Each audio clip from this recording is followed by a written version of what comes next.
Finally আমাদের ডাক চলে আসলো। কি কোথা থেকে আসলো বুঝতে পারছো না? দাঁড়াও সবটা খুলে বলছি তোমাদের। এই জায়গাটায় যাবো বলে আমরা আগের বছর থেকে প্ল্যান করছি, কিন্তু কোনো মতেই যেতে পারছিলাম। দাঁড়াও আগে তোমাদেরকে জানিয়ে দিই আমরা কোথায় যাচ্ছি। আমরা যাচ্ছি আজকে পুরীর জগন্নাথ ধামে। আর এই জায়গাটাই তোমার কাছে যতই পয়সা থাকুক না কেন, যতক্ষণ না তিনি ডাকছে ততক্ষণ পর্যন্ত তোমরা যেতে পারো। তো যাই হোক, মে মাসের 14 তারিখ আমরা পুরী যাওয়ার উদ্দেশ্যে বেরিয়ে পড়েছিলাম। পায়রাডাঙ্গা থেকে ট্রেন ধরেছিলাম শান্তিপুর শিয়ালদা লোকাল। শিয়ালদায় নেমেই উবের বুক করে সোজা চলে গেছিলাম হাওড়া স্টেশন।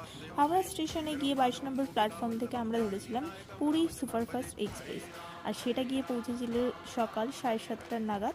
পুরী স্টেশনে নেমে আমরা একটা অটো ধরে চলে গেছিলাম স্বর্গদ্বার বিচের ওখানে। ওখানে একটা হোটেল নিয়ে আমরা প্রথমে স্নান ধান করলাম, তারপরে সন্ধ্যাবেলা গেছিলাম আমরা জগন্নাথ ধাম। আর সত্যি বলছি, আমি মন থেকে মানে ওই জগন্নাথ ধাম মন্দিরে যাওয়ার পর আমার ওখান থেকে বাড়ি আসতেই ইচ্ছা করছিল না।